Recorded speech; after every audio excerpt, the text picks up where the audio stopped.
आई, भैया, वहिनी. अरे हे कोण आहे?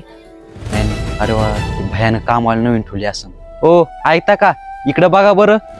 भैया, भैया.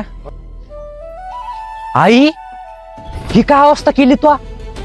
हे काय हाल केले तू? तुपले घरचं काम कोण करायली तू? आणि वहिनी कुठे? भैया,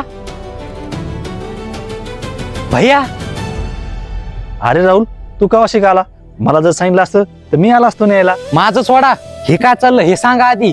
आई हे सगळं काम करती आणि वहिनी कुठे? नाही नाही परा, काय नाही झालं, तुला वेगळंच वाटायला लागलं. वहिनी, वहिनी. अरे काय झालं, काऊन आडा लागले? भैया तुम्ही कधी आले? मी कवा पण येऊ वहिनी, पण मला आधी सांगा हे काय चाललं.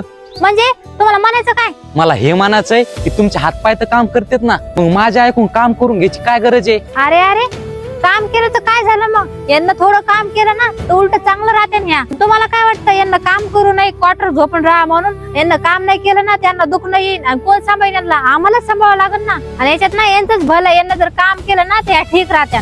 बस झालं वहिनी, माझ्या आईच्या जागेवर तुमची आई असती तर तुम्ही असंच केलं असतं का? हे तर नुसतं म्हणणं झालंय. तुम्हाला लाज वाटायला पाहिजे. तुम्ही मस्तपैकी नवी साडी घालून घरामध्ये फिरतात आणि माझ्या ऐकून काम करून घ्यायला लागलेत. भैया तुम्ही, वहिनी तर बाहेरच्या आहे ना, आणि तुम्ही तर आईचा मुलगा आहे ना. तुम्हाला कसं काय नाही वाटलं वहिनी ऐकून काम करून घ्यायला लागली म्हणून? आणि भैया तुम्हाला तर वहिनीनं पुतळ्याने केलंय. कोण सांभाळून बोला भैया, मी बोलत नाही म्हणून काही पण बोल नका. तुम्ही तुमच्या लायकीमध्ये राहायचं. आणि हा, सासूबाई जे काम करते ना ते त्यांच्या मनानं करते.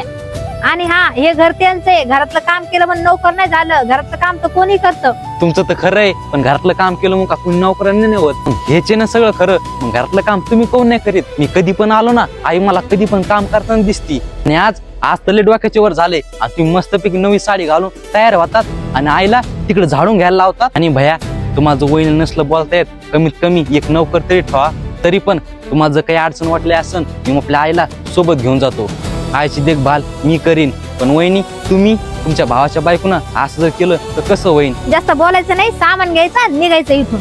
सामान घेऊन जाणारच मी, पण भैया वापस कधीच येणार नाही. पण ह्यावेळेस आईला सोबत घेऊनच जाणार. या लोकाला कुठली कत्ता कदर नाही. चला आई आपल्या सोबत. चला आई. राहुल, राहुल, आई, आई,